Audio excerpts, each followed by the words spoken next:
Oh, that's good.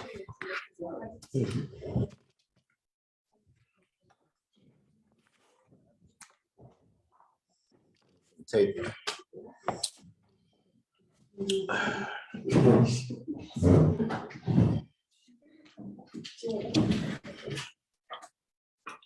Okay. So you from yesterday, you have to come 8:30 this morning. Very good. So we left over the question yesterday, and that is we're discussing Chanukah Habayis. Thank you. So again, we said that Chanukah Habayis means when you inaugurate the house, referring to the Beis Hamikdash. We had this basically 3 times. Once in the Mishkan, when they built the Mishkan for the first time, it was ready on it was ready on the first day of Nisan, and they celebrated the Chanukah Habayis for 12 days. And how was it celebrated? Every day, a nasi of another shevet brought a korban. Not everybody, only the nasi. That's how they celebrated. So the celebration was 12 days by bringing a korban by the nasi. That's one way. When Shlomo HaMelech built his Beis Hamikdash, they also had a Chanukah Habayis. They celebrated it differently. It was 14 days, and it was by bringing, it says hundreds of thousands of korbanos. In fact, there was such celebration that they didn't even fast on Yom Kippur that year. The third we have is Chanukah. We didn't have the Beis Hamikdash, and now we had it again, so they made a Chanukah Habayis. And it was celebrated 8 days, and it was celebrated with the menorah.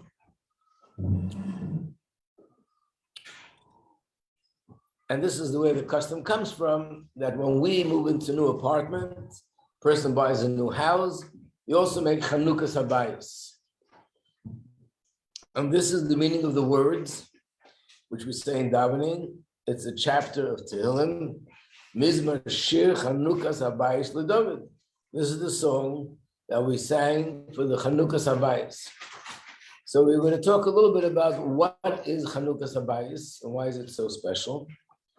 So we said yesterday, Chanukah Habayis means this is the beginning. It's a new place, a new Mishkan. We never did this before. And because it's the beginning, you have to do so much more on that beginning in order to get the whole thing started. And that's why these 12 days in the Mishkan was spent differently than whatever happened in the future. The same thing is with the Beis Hamikdash Shlomo HaMelech, and the same thing is with the story of Chanukah. Why is this? Because it says, Kol hascholish koshes. All beginnings are more difficult. Because it's more difficult, you need much more energy, you need much more power to overcome the difficulty. So you need to do much more things in the beginning than you need to do later. Later you can relax. That's the idea of Rishama, the first day, right? That 8 instead of 7. All 8 candles because of the... Right. So there is a story that brings this out, and the story is with the Beis Yosef. Beis Yosef is the author of the Shulchan Aruch, Rabbi Yosef Karei. He lived in Tzfat. In the same time that he lived there, the Arizal also lived there at the same time. And he once had an incident which was very distressing to him. He had an issue in Gemara, or Halacha, he was learning. He didn't understand it. It was very difficult. And he worked on it to try to understand it, and it wasn't coming easy. I'm not sure the details, whether it was many hours. I think, if I remember correctly, it was a few days he had to work on understanding this Indian. And after a few days, he finally got it. He was very excited that he understood whatever it is in the Gemara. Very excited. Then something happened which did the opposite. It was in shul. There was someone giving a class, a simple Talmud Chacham, nowhere near the level of the Beis Yosef.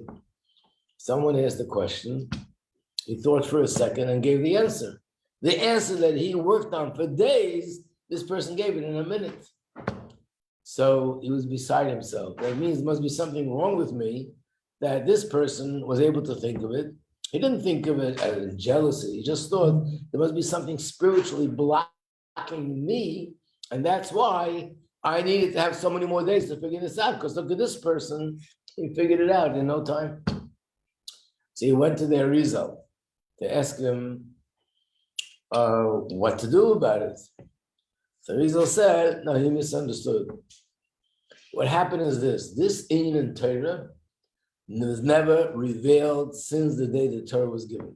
He was the first one to bring it down into this world and reveal it. And that's why he had so much difficulty. Once he brought it down and revealed it, now everyone has access to it, and it's easy for them to get to it. So there's a term that's used in Chassidus for this. It's called Pasach HaTziner. Someone who opens the tziner, means the channels. Think of it a mashal like this. You want to get somewhere, and there's a wall blocking. Everybody tries to go through the wall, they can't. They knock on it, they hack on it, they take all sorts of equipment, try to break the wall, and they can't. Once a person comes along, very mighty, strong person, and he puts a lot of effort into it, puts all his might into it, and he breaks the wall, makes an opening, and now he can go through. Imagine the next day he sees somebody come and walk right through the wall and says, wow, I can understand. It took me so many days to break the wall, and now this person goes through, of course. Once you broke the wall and it's open, everybody can go through. Same thing as spiritually. Anything spiritually that has to be revealed, there's also something spiritually that's blocking. And the first person to bring it into the world has the hardest job, so to speak, to remove the blockage. But once the blockage is removed, now everybody has easy access to it. And this explains, I know most of you don't learn Zohar regularly, but you might recognize it from the Siddur. There's a certain expression in Zohar which you don't find in Gemara, only in Zohar. And that is before any of the sages would say something, it would start off by saying, Pasach Rab Abba v'Omer. Pasach, he opened up and he said, like in what? Like in Siddur, it says, Pasach Eliyahu v'Omer. So Eliyahu opened and he said, what is this expression, open? Literally it means he opened the session, he opened the class. But why is it only in Zohar? Why is it not in Gemara? Same expression. And the answer is because Pasach means not just open the session. When a certain Rav in this caliber, Tanoim, Amoraim, from Gemara, from Mishnah, said something, it was revealing something new that was never revealed before. And therefore, Pasach, he opened up a new door and allowed something new in Torah to be revealed in this world. They were the first ones to bring it into the world. In fact, that's what the Gemara says. It says like this famous quote, Kol ma shetalmid vasig asid l'chadesh. Any words of Torah that any true Torah scholar would be mechadesh, would be innovate something new. Nitna l'Moshe Sinai was already given to Moshe in Har Sinai. So it was given to Moshe, it's not new. If it's new, then why do we say it was already given to Moshe? And the answer is, the whole Torah was given to Moshe, but things are not being revealed until a certain time later. So there were many things in Torah had to be revealed through Rabbi Akiva, and there are many things in Torah have to be revealed through Rabbi Shimon, and Rabbi Yehuda, and Rabbi Shmuel, and all the tens of thousands of Tanoim, Amoraim, Tzadikim. Each one revealed something in Torah that was never revealed before. And therefore, on one hand, it's new, it was never revealed before, never brought down to this world before. On the other hand, it was all already given at Har Sinai. It was just included in the hidden way.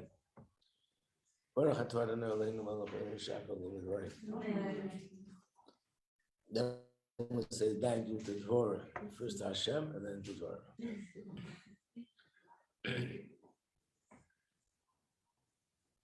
So the same is with the Beis Hamikdash. The Beis Hamikdash, let's start with the Mishkan. This was something new. It was never done before. The Hashem Shechina had come down to this world. So the first time that it was done was the hardest and the biggest accomplishment, and therefore they had to do things that they never did before or after, because this was doing something totally new, opening the doors. Once the doors were open, after the first 12 days, then they were able to go ahead and have a regular, or the ordinary, regular order of karbanos and mitzvahs. Then came the Beis Hamikdash Shlomo Melech. That was even new compared to the Mishkan, something new. How is it new? It says in Gemara that sometimes Hashem refers in the Chumash and the Torah, in the Tanakh, it refers to the Mishkan as Hashem's tent.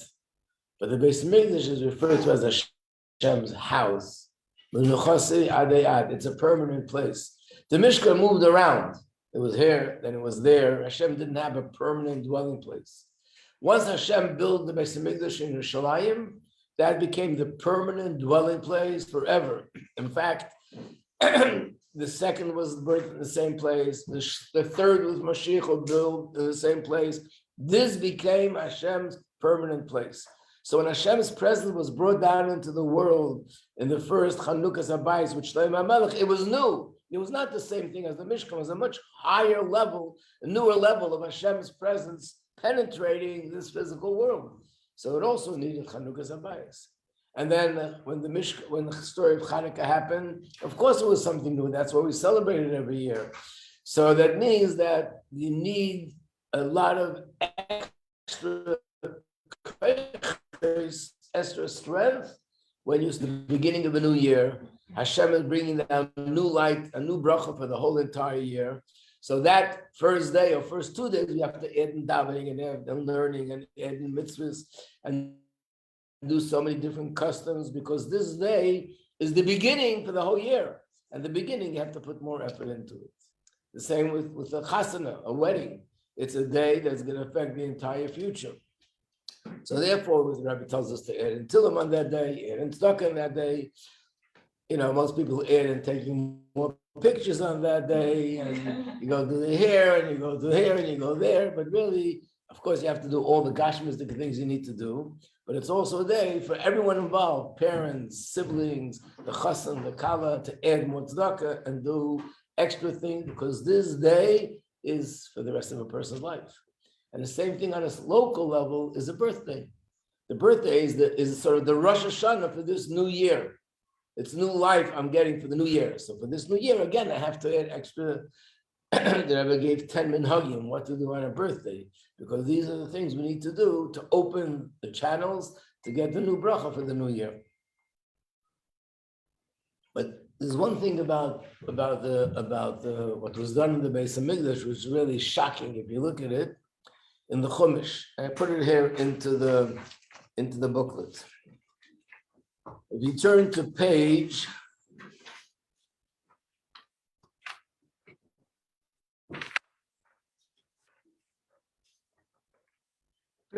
14, here's where you have the term Chanukah. Chanukah's HaMizbeach. Chanukah's HaMizbeach. See it twice. Page 14, sorry. This is the one with the Mishkan in the desert. Let's look at page 15. And the one that brought the carbon on the first day was Nachshon, the son of Aminadav. He was from the tribe of Yehuda. What did he bring? One silver tray. How much did it weigh? 130 shkolim. Let's turn the page. He brought one silver bowl. How much did that weigh? 70 shkolim, according to the sanctuary weights. And both of these things were filled with fine flour that was kneaded with olive oil for a meal offering. Then he brought a spoon. And how much did that weigh? 10 gold shkolim. What was that filled with? Incense, ketores. Then he brought one young bull, one ram, one yearling sheep, one he-goat for chatas. Let's keep going. For the peace offering, 2 oxen, 5 rams, 5 kids, 5 yearling sheep. This was the offering in Nachshon ben Aminadab. A lot of details, right? What did the second day happen? Let's see what we wrote on the second day. Exactly the same thing. Today is the second day. He was the Nasi of Yisachar. What did he bring? What? We don't read it, but in shul they read it. I know what you're thinking of. There is a time when we read it, and that's in the month of Nisan. We read it every day. It's interesting that these 8 days we read the same thing that we read in Nisan, because what are we reading from? What they did in the Beis Hamikdash in the month of Nisan. So it's interesting that the Rebbe Rashab, he was born on what day we celebrated here in school? Chav Cheshvan. But for whatever reason, they couldn't do the bris on time. Sometimes the baby is not well enough to do a bris, so they wait. When did they finally do the bris? When was he healthy enough to have a bris? On the second day of Chanukah, which they read the carbon of the Sachar. The Rebbe Rashab, when was he nostalgic? When is his yahrzeit? The second day of Nisan. What do you read on the second day of Nisan? The carbon of Yisachar, the same thing. So a lot of Maimarim of the previous Rebbe on his father's yahrzeit starts with this pasuk. But let's look what you brought. It's the same exact thing as they brought the first day. On the third day is the same exact thing. So all these details that you just read, the Torah repeats 12 times. 12 times.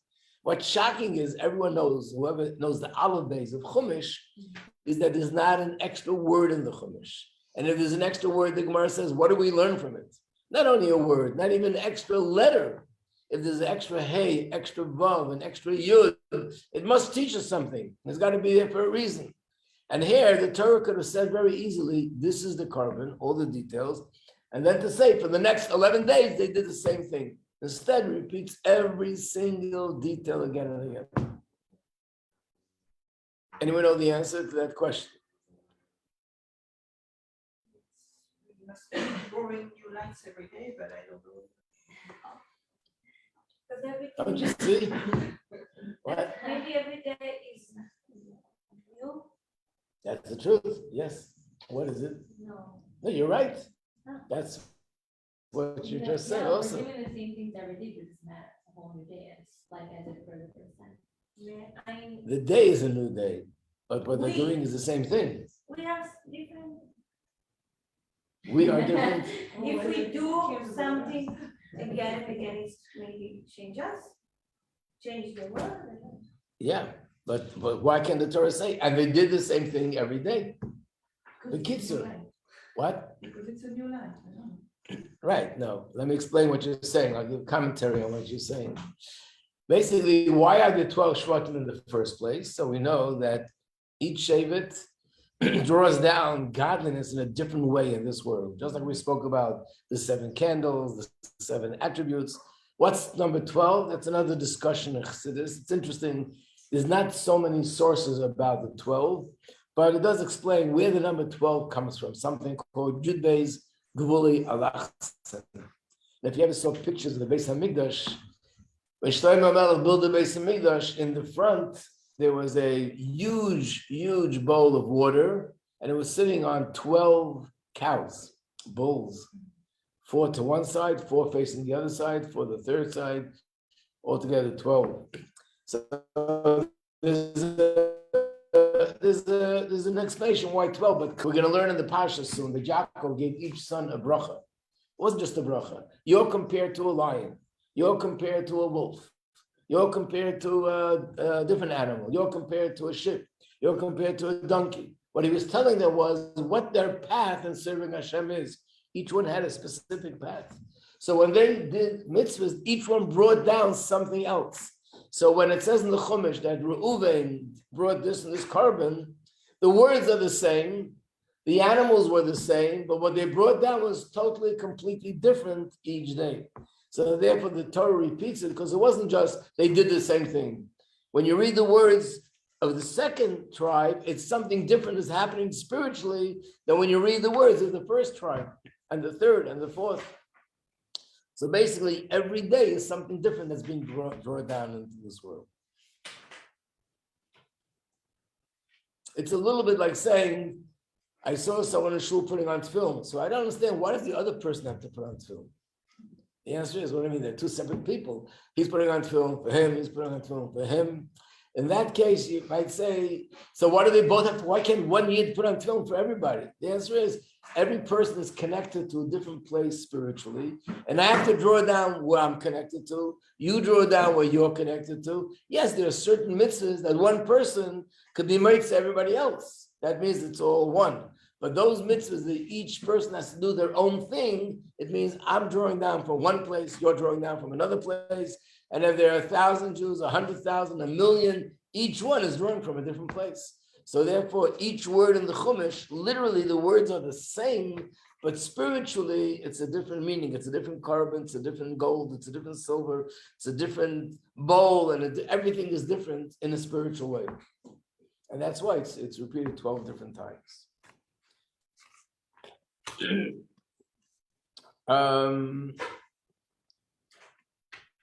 We pretty much finished, I would say, all the things on the list. I just add a few little extras. One of them is about the Chanukah dreidel. What are the 4 letters in the Chanukah dreidel? You're in Israel, so you're po. We say Hashem. What's the gematria of Nun Gimel Hey Shin? 358 is Mashiach. Nun is 50, Gimel is 3, Hey is 5, and Shin is 300, is 358. What's the gematria of Nun Gimel Hey Pei? Hayapo, they say in Israel. The Pei is 80.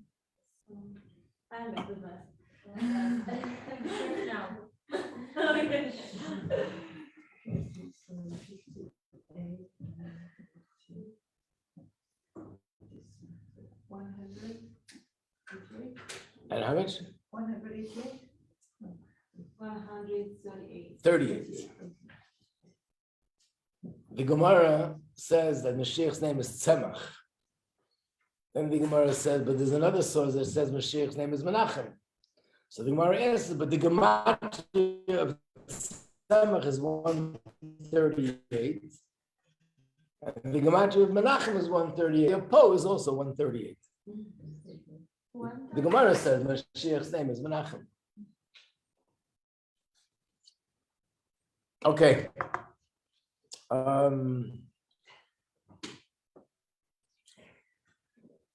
Let's sum up everything that we said. What would you say is the main thrust of Chanukah? The main thrust of Chanukah is that we have to observe mitzvahs, not because it's a beautiful way of life, and not because it is something that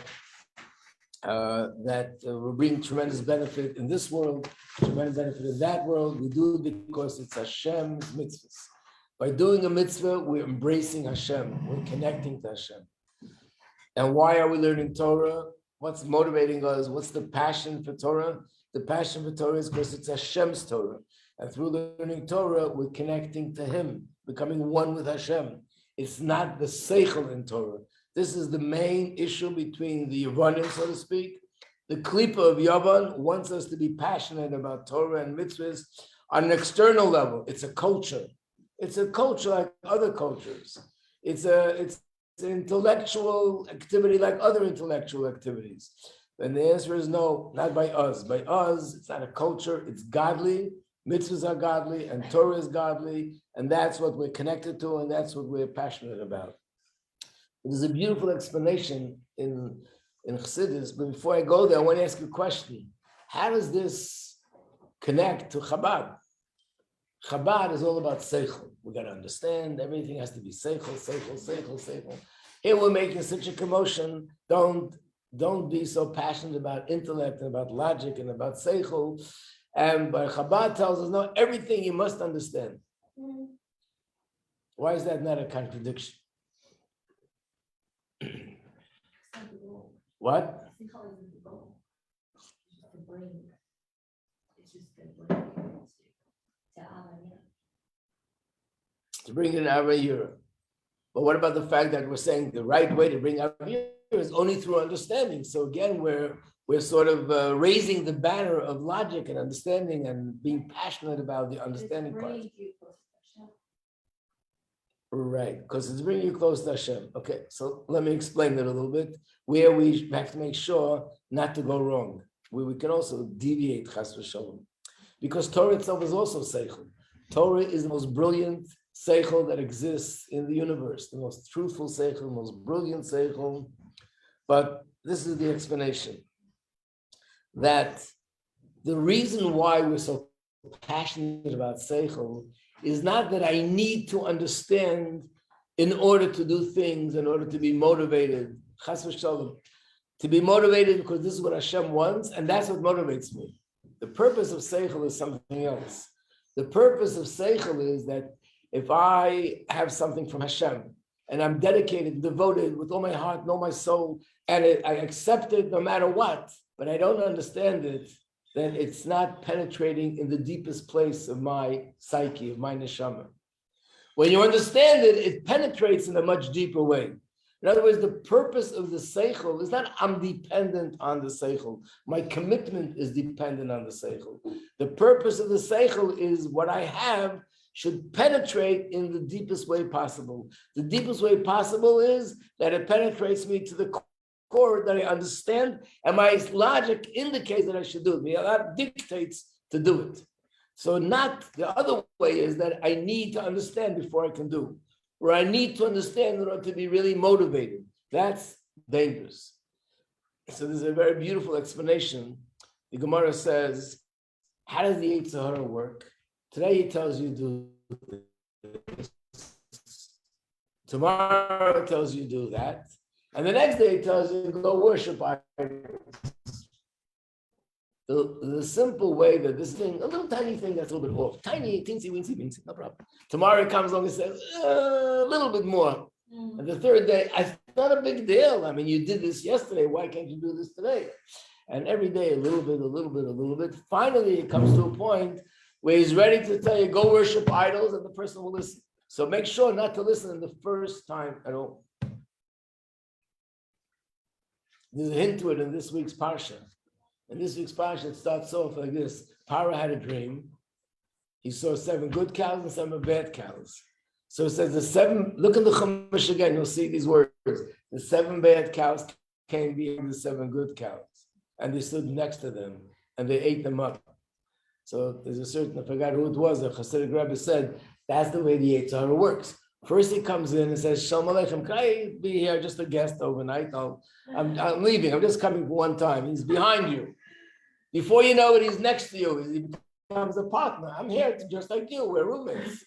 And before you know it, he swallows you up completely. That's what the Yetzer Hara works. This is the simple meaning to the Gemara. The deeper meaning, based on what we learned here, goes beyond that. Not the Yetzer Hara comes and says, do something wrong. Guess what? He comes along and says, do this mitzvah. It's amazing. There's a very good logical reason why you should do it. What's wrong with that? Right. He comes to you and tells you everything you do, how you can understand it logically, to the point that you sort of become conditioned that everything has to make sense. So logically is Yetzer Hara? Even if it's logic, could be the Yetzer Hara. Depends. If I'm using the logic because I need it, I won't be committed unless I understand. Or I'm using the logic that what I accept with Hashem, I want it to go deep inside me and penetrate me completely, and that's through logic. The only thing that really transforms a person internally is logic. Like, for example, imagine there's a person that has bad habits and you want to change them. If you threaten them, do you really change them? Let's say they change because you threaten them that if you don't change, you're going to put them into jail. Is that a true change? No. And what if you don't threaten them? You offer them rewards. Every time they do things right, they'll get $100 every single time. And you change them. Is that a true change? What? No. What if you hypnotize them? Use hypnosis. And now you make them do exactly what you want them to do, the right thing. Is that a true change? So what change takes place in a person, which is a true change? The only true change is when it's coming from me. I understand and I feel that my seichel, my logic, my brain tells me this is the right thing to do, the wrong thing to do. So therefore, when we learn Torah, we do mitzvahs, and we accept what Hashem says unconditionally, but if it's not sort of, doesn't resonate with my logic, then there's a part of me that Hashem is outside of it. I want Hashem to be inside of the deepest part of me. So therefore, you also learn to understand that it should penetrate. But if a person would use the seichel because I'm dependent on it, I'm not committed to Hashem unless I understand, that's when it becomes dangerous. So actually, I don't think there's a place anywhere else that talks about Hashem, how he's Ein Sof and Bli Gvul and above logic, as it's explained in Chassidus. More than any other place, any other sefer you'll learn, there's no place that talks about, because there are actually opinions even in Torah that Hashem is not above logic. He's just the deepest, greatest, infinite logic that exists. But when you say above logic, some people will tell you that doesn't make any sense. What's above logic? What could be higher than logic?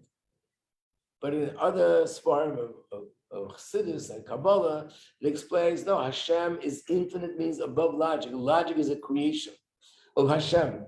And even the things that make sense, like 2 + 2 = 4, if Hashem wanted, 2 + 2 could have equaled 18, whatever, he could have done a whole different world completely. So this idea that Hashem is above logic is found in Chassidus more than any place else. And at the same time, the emphasis on understanding is found so much in Chassidus, because the purpose is that what's above logic, we should accept and allow it to penetrate even in the place of our hearts, which is logical. So I don't know if I'm making sense logically now. If you understand what I'm saying, if not, I'll try to make it bekitzer, maybe more brief. But the difference is am I using logic to be motivated to do the right thing, or I'm using logic just to allow what I'm already committed to penetrate deeper into my neshama? That's the difference. It does same time in a that when you study, when you learn Torah, you connect to my life. Right. That's the point. You want to connect to Chochmei Lo. You want to connect the deepest part of your personality with the deepest part of Hashem. But the seichel is in no way something that my commitment to Hashem is dependent on. So even though we're very involved in seichel, we have to be careful never to allow the seichel becoming the reason why I'm doing it.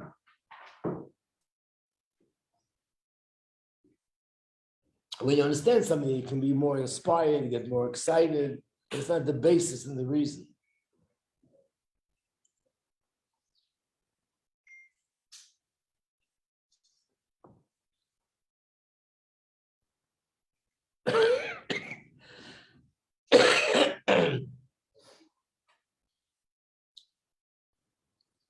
Let me throw in another thing about Chanukah, which we didn't go into details, but just a general idea. It's brought down in Kabbalah that Chanukah is also the culmination of Tishrei. In other words, we know that Tishrei starts with Rosh Hashanah, and the culmination is Simchas Torah. In fact, that's like the final end of everything that happened with the judgments. Kabbalah says there's another step or another phase, whatever that is, I'm not sure, but that's finished on Chanukah, and it's as if all the days from then till Chanukah is like Chol Hamoed, a long Chol Hamoed. The kids would love it. You go on trips every day, but there's actually a custom that some people burn their lulav on Chanukah. So the connection between Chanukah and Sukkot, like I told you, this is 8 days and this is 8 days, but it has to do also with the fact that Chanukah is the culmination of the judgment that took place. Now in Chanukah itself, there's one day that stands out, and that's the last day. And the last day has a name. It's called Zois Chanukah. And that's number 21 on the list, Zois Chanukah. Where does that name come from? Because in the Chumash, when it comes to the last day of Chanukah, Look at page 21, you'll see it inside.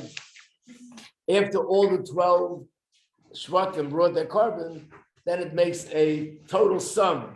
And says, and now this is what Chanukah is all about. And this is how many they bought, 12 of this, 12 of that. It gives a summary of everything that was brought together. So Zeis Chanukah is like the day that is the culmination of the whole Chanukah Sabayis. And in the shul, we read that on the 8th day. Like, what do we do on the 8th day? There's 12 Shvatim. On the 8th day, we read the 8th Shevet, the 9th, the 10th, the 11th, the 12th, and then we read Zeis Chanukah. So this name is called Zeis Chanukah. That's the name of the day. And Zeis Chanukah has also a lot in Kabbalah that it's a very special day for brachas, and Chanukah in general is a special day for bracha, but specifically Zeis Chanukah. That's number 21. What's number 22 and 23? Ner Chamishi, Ner Shlishi. So this is, we mentioned that when the Alter Rebbe was arrested, he was arrested a second time 2 years later, and the second time he went out on Chanukah. But there are two opinions when he went out. One opinion is that he went out on the 3rd day of Chanukah, and one opinion is that he went out on the 5th day of Chanukah. And being that there are two opinions, we always go to Chumru for bringing both days. So not a problem. And again, some say that when the Alter Rebbe was arrested, there were also Chassidim that were arrested with him. And that's why there were 2 days. One of these days was the day that the Chassidim were released from jail, and the other day is the day the Alter Rebbe was released from jail. The Rebbe once wrote somewhere that both days are connected to the Alter Rebbe. So maybe his release came in 2 different phases. It's interesting. I think I mentioned this maybe the first day that we get to Chanukah, because he didn't get home until Chanukah. And the halacha is you don't make the bracha of Hagoyimel to thank Hashem until you actually get back home. So the culmination of the Alter Rebbe's release from jail was also the first time on Chanukah. And what's the connection between Chanukah and Yutas Kislev? That's not hard to figure out. Chanukah is all about the oil, and Yutas Kislev is about the hidden secrets of Torah, which we know that this is compared to oil. Torah is compared to bread, Torah is compared to water, Torah is compared to wine, and Torah is compared to oil. And the difference is different levels of Torah. The oil represents the hidden secrets of Torah, which is even more than wine, and that's Chassidus. So the connection between Chanukah and Yudas Kislev is very obvious. Okay, this is a general synopsis of Chanukah and what's happening when you light the menorah and what's happening during these 8 days. Any questions before we conclude? I just will say tomorrow, even though it's just 1 day before the break, but we'll start the new mimer. The new mimer is not what I said it would be. It's a different one. It's called Lech Lecha. It's a mimer of the previous Rebbe. And also has a lot of fundamental inyanim of Chassidus. So we hopefully will start on Wednesday, tomorrow, and continue after Chanukah. Any questions before we finish the class? I think, was everything checked off on our list as far as everything? I think yes.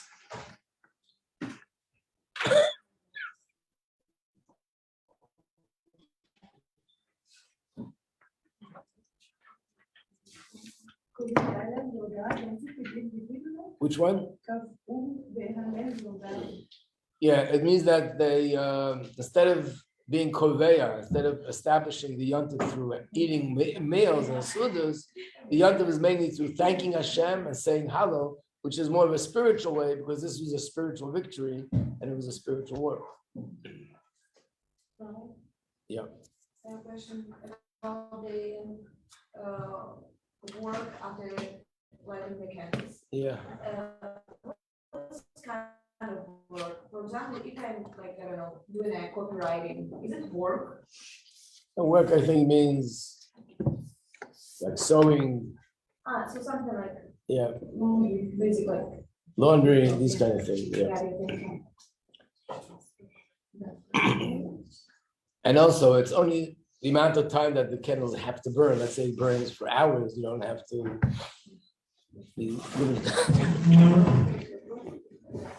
Okay.